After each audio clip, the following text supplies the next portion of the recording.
Choip, choip, choip. Choip, choip, choip. Why would I even consider going off on this epic quest when I can just sit here all day spending my allowance on gacha? You are Ryu Azuki, on a long winding journey to avenge your father's murder at the hands of Lan Di.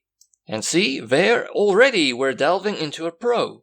It isn't so much a beat-em-up or a brawler, or at least not completely. It has brawling and a long move list, but it's actually a bit more experimental than that.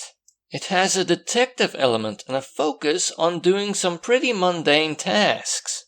Don't worry, arguably they make the game feel more interactive. Immersive. You actually fight fairly infrequently, in between asking questions, running down clues and earning money through labor. Maybe play an arcade game. This system isn't for everyone. You don't really even get rewarded in the GTA-esque fashion. You just make money and sometimes win a collectible. In the first game you spend your money in your hometown, mostly on entertainment and collectibles. You even earn an allowance. And I guess when you're talking about this presumably little amount of money, it makes for one of those rare things in video games. A more realistic economy. You know, charming. At the start of the game you spend your money on what an unemployed 18-year-old probably could afford. And later you'll get a job and be rolling in gacha. Or, you know, if you want to be boring, you can buy a new move. You sensible Sal, you. And in the second one they change things up. Even though you carry over all the money you made in the first game, if you import the save, you lose all of it pretty soon. You then have to get a job stacking crates and use that money to pay rent.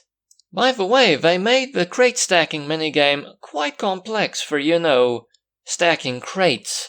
This leg marking a harsher and more adult leg of Rio's journey. Him alone in Hong Kong. But in all fairness, there is some easy money to be made if you know where to look.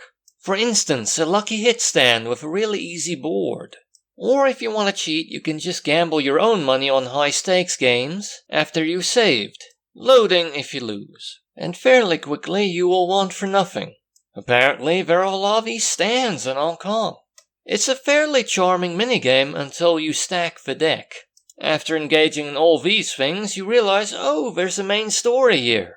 I have to play detective, and the investigating is quite nice. It showcases some very intricate and robust voice acting. You can ask just about everyone about your current objective. And while there are a lot of lines that get reused, there's a mass of unique ones. Lines where a character may tell you the same thing as a different character, but slightly different. Things you may already know, such as another person telling you who could theoretically help you in answering your question. And on the second one you can ask so many different people directions, and they'll show you, or if they're going that way you can follow them. I mean, it's very annoying when they walk slowly, but it's a great touch. In the first one, most of the people in the town know you. At the very least, the unique NPCs. So they'll throw in some personal banter a lot of times, and really build up the small town feeling. Yet more charm. Sure, not all of it is exactly banter. More of them trying to directly answer your question, but it's still charming, immersive and intimate. Add to this the fact that you have a curfew, and the fact that stores operate during business hours, sometimes arguably to great annoyance, you get a slowly unfolding mystery game, which again isn't for everyone. The combat is fun, weak enemies crumble, and some strong enemies require complete attention and focus. It's intense, they usually have much better defense than you, and you have to try and match that to survive. And as said, the move list is long, and technically I suppose all of them are quite simple to pull off, if you work at it and remember them. So instead I focused on a few of them and let dodging do most of the work. But this intricate move list is there if you want it. Ooh, that's some good old-fashioned unrefinement. Except re-released. And maybe if you know how to use all of those moves properly, the stronger enemy's defense may be less of a problem. The last aspect of the game involves quick-time events. Fun, action-packed sequences, but they can be a bit fiddly and frustrating.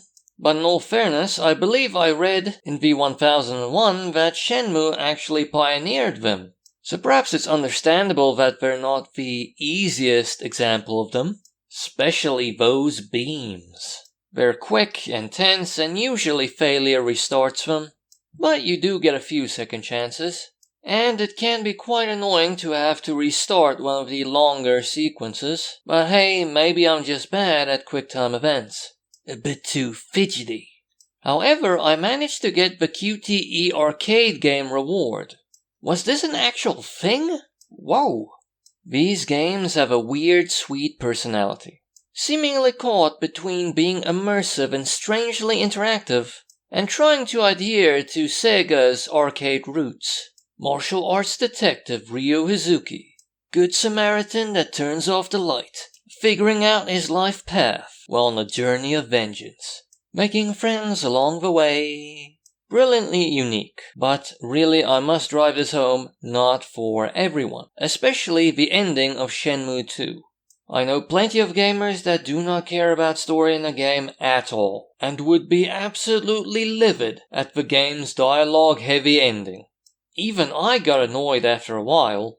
I suppose ending it in this unexpected, risky way is rather admirable, but wow.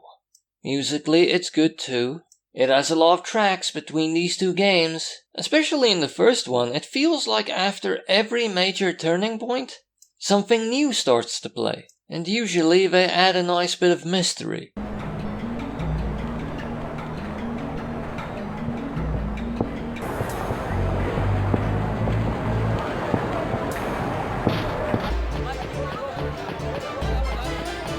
Visually though, these games are showing their age. They were released originally on the Dreamcast after all, but the locations are quite varied.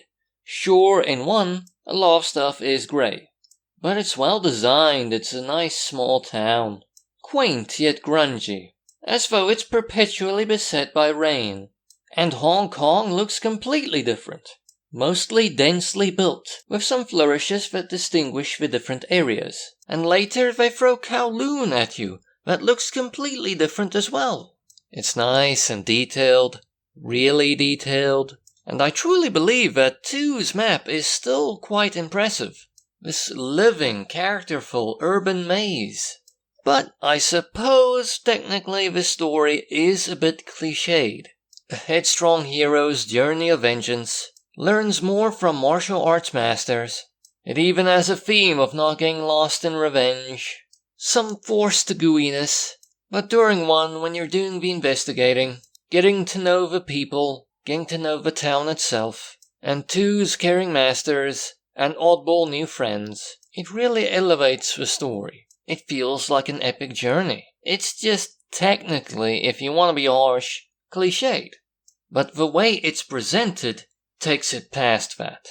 Also something to mention, I played the game with Japanese voiceovers and English subtitles, but English voiceovers are available, I just don't know the quality of the English voiceover.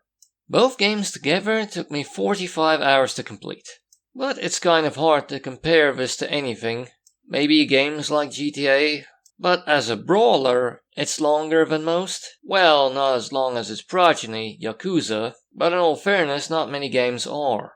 And the game is kind of cheap on Steam. 499 Rand full price, which is not good.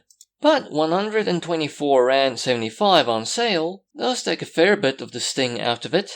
That's 2 Rand 78 per hour of gameplay, which is pretty good. I believe that justifies it as cheap and good value for money. But it is quite a difficult download as it takes up over 12 gigabytes on the hard drive. It does work on the Warhorse. It does, however, lag a bit.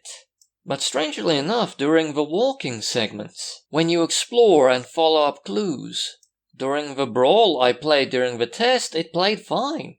So, I would argue that in that kind of state it is playable, because outside of combat it really doesn't have to be that responsive, except during the QTEs, and I didn't test those. So just in case, here are the system requirements. I believe it will be fine. Stereotypically, at the very least, it's okay for some kids.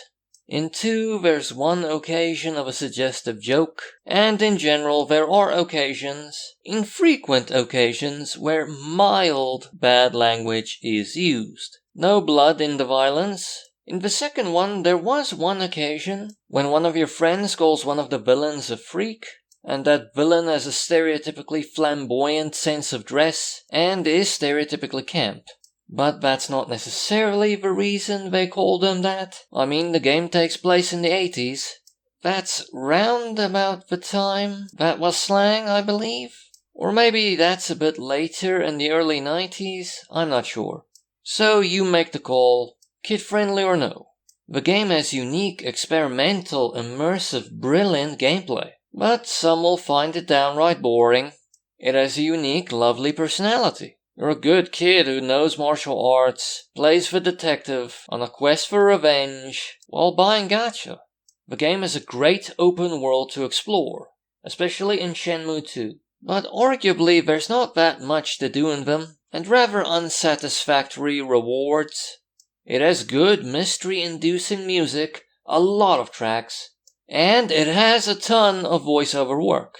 Although in all fairness, since I can't speak or understand Japanese, and played with the Japanese voiceovers, I can't really gauge that accurately the quality thereof. I can just infer from context that there is a lot of it. And the game has good quick-time sequences if they're a bit frustrating and fiddly. On the maybe side, it technically has a cliched story, but it's presented in a great way that makes it feel fresh. Enough so to look past the cliche nature, or at the very least make you look at it with fresh eyes. But the game does have a few cons. The combat is infrequent. You run around asking people questions, earning money, far more than you actually fight. And if you want to be harsh, it can come across as a bit of an afterthought, at least compared to all the other stuff you can do. Sometimes the fights are easy, sometimes they're really hard, but the combat is fun though. Knocking them down during the easy fights, focusing during the hard ones. Winning an intense fight is quite nice. The graphics are showing their age, no doubt about it, but it still showcases some good design. Lastly, there are some technical issues, and unrefinement.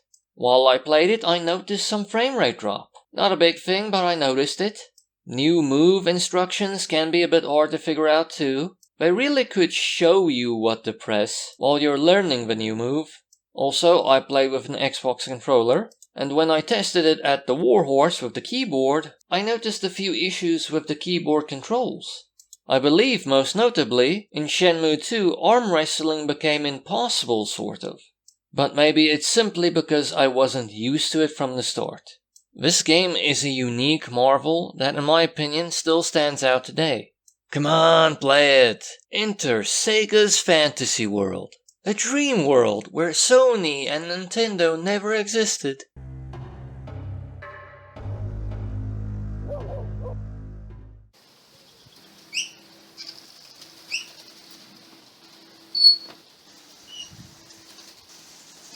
Choip, choip, choip.